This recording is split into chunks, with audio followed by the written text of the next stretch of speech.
What's up everyone, this is Scher talking, welcome back to my channel. In today's video we'll be talking about the Explore Hidden Gold Treasure Cave. This event here is the second time that's getting a run, and it just has now higher status caps and also stronger enemies.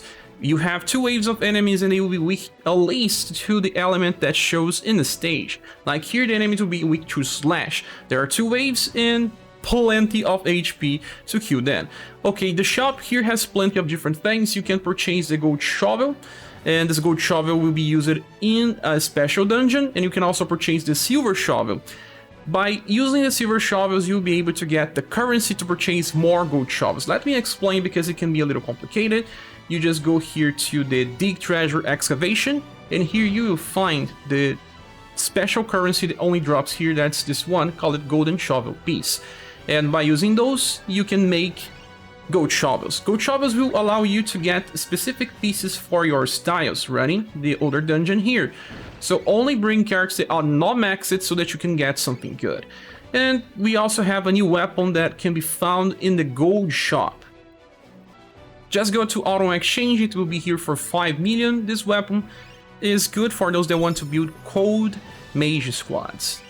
Another thing that you can do in this event is farm pieces for Global X Matriarch. Well, this is not a double S style, it's actually only S, but it offers good inheritance to the premium versions of Matriarch. Not only that, she could also be used as an S style in some specific situations since she has a good passive. I'll explain this in another time, but don't forget to farm this character.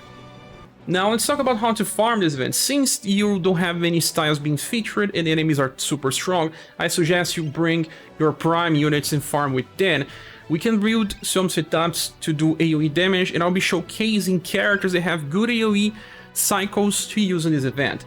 This may not be needed, it's just overkill. We have 5 different styles in this formation. Amazon Raid X, you need at least 3 to do enough damage to kill the waves. And I'm bringing Gray, the Call of Adventure. I got his Marvelous Slash to 6 and will swing plus as inheritance on 13, so that he will always use Marvelous Slash, and if he skips a turn, he will still use AoE with Will Swing Plus. It's the same case with Leonard, you just need to follow this setup.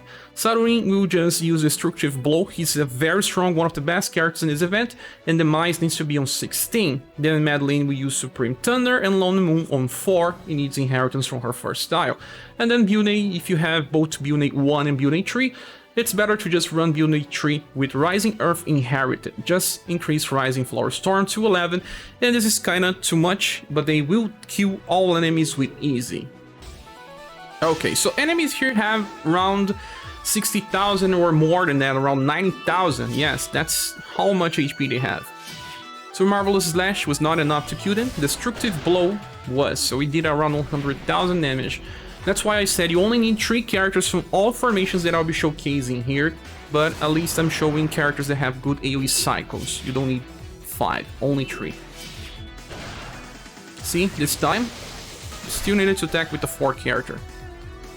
Some other characters that you can use should also be using an Amazon Raid X formation. This one is very easy to manipulate since you can just decide which character goes first. And I have Vampire Lady here. Well, she's not so powerful, but I can train her here. I'll be opening with Mirage Blade Plus that comes from her Halloween style, and then I'll use First Slash. You have to increase Yae Sakura to 7.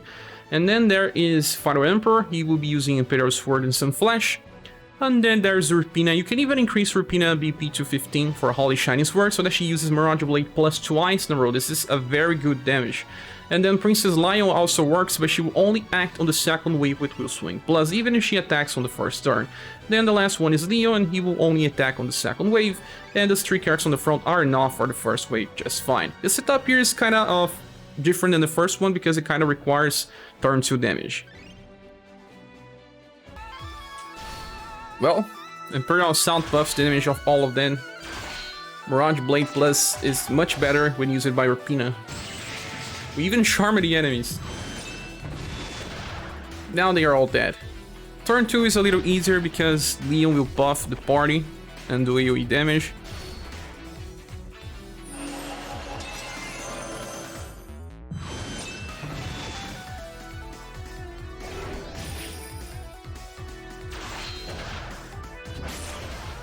I also forgot to change the BP cycle of Vampire Lady.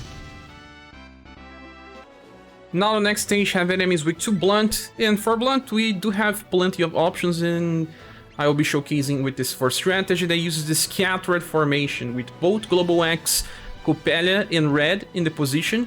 I also have Azami Halloween style.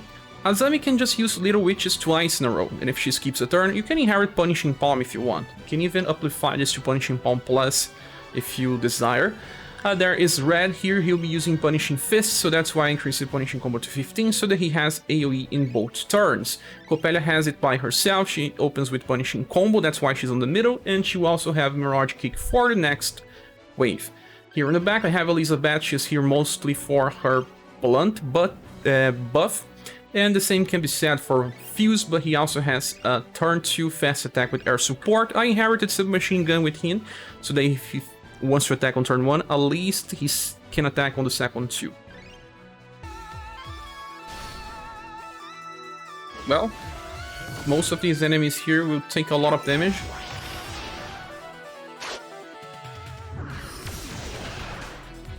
Very powerful by being on the middle.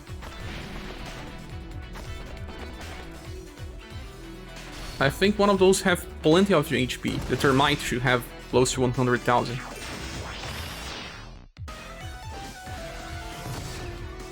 See, you don't even need to attack with the back row units, besides Fuse. Then we have the Pierce X formation with Gunners, and we have Rofus here. He will be using Submachine Gun. Then we also have Emilia, she'll be using Ricochet Parade and Total Shot. There is also Leonard. You can place Leonard in the middle if you want, since sometimes this other character here will attack first. Boston. Yeah, Boston will get weaker by being on a agility slot, but if you want to train him on the blunt, it's okay. Or you can bring the other style of him in the scattered formation for Punishing Fist. In the back I have my Shira, and she just has Himmelton, Nightwind, and Incense as inheritance, so that she goes for AoE blunt all the time. Okay, so we get a stun attack on turn 1 with Shira, and then we'll be using our Gunners. It should be enough to kill the enemies.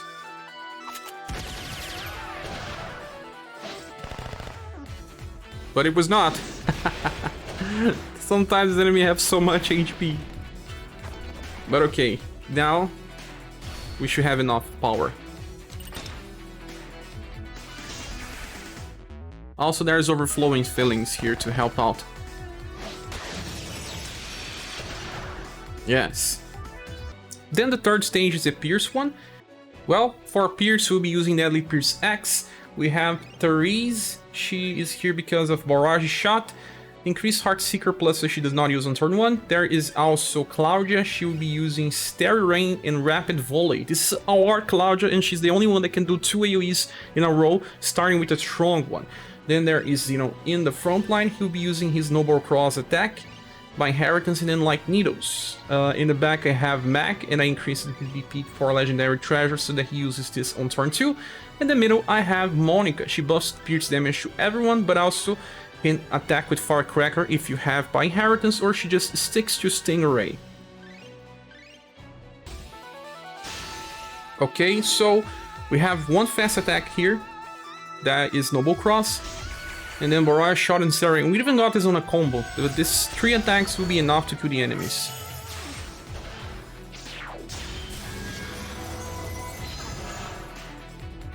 Award Claudia still does good damage, even after 1 year.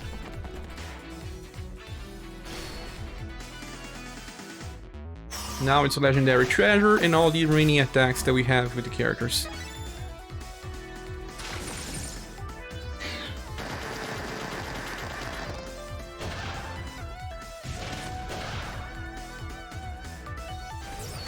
Now, a second Pierce strategy can be Amazon Raid X with Spear Attackers. If you have Nadart, he will also work at least for 1 powerful attack. I don't have, so for News is my choice. He will be using a Hydrocyclone twice in a row because he can.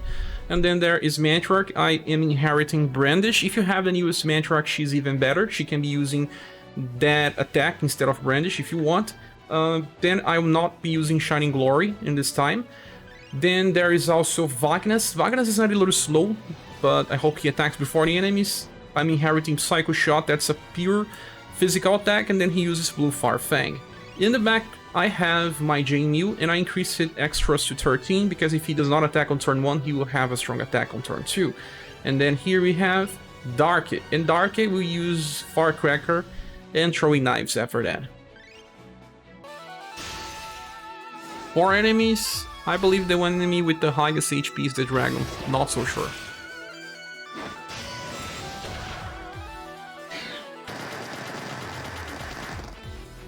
See, Dark, it even attacked me 4 Wagnes. Well, the second row we got this special enemy. It dies by any hit. This will also sometimes give you a special currency. With a special currency, you'll be able to purchase some things in the shop. Then we have the last stage, the spell one. Here the enemies will be weak to spell attacks, but the only common elements will be heat and lightning. So that's why you should focus on those two. I have this formation here, Rainbow Rangers, that brings Bertrand on the top. He will be using Dry's Lot on the second turn, and Twilight Fall is on 11. Then we have Global X Media for lightning damage. We have Tukanshin's Madeline with Lone Moon inherited from her first style. There is Dora here as well for very powerful heat damage, and you can bring Barthélemy since he can do heat damage 2 times in a row with Abaddon Hands and Heat Wind. Well, I think this werewolf has a lot of HP. Abaddon Hands is not helping much, I'm just here. Thunder Blow should kill them all? Yes. But then Dora will not attack on turn 2 with any skill. We still didn't use Emilia's attack. Dry Slot will do a lot of damage. You saw 55,000. We didn't even need that much damage.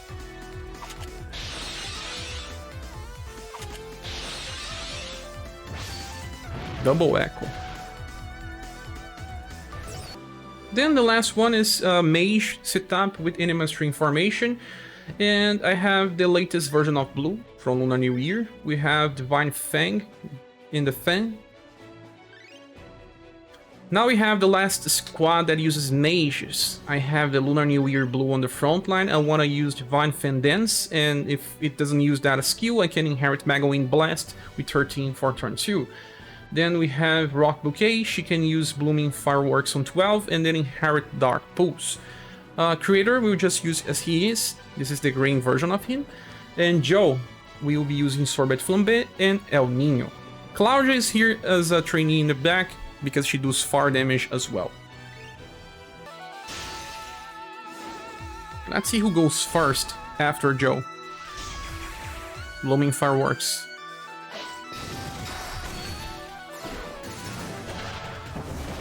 They are already dead.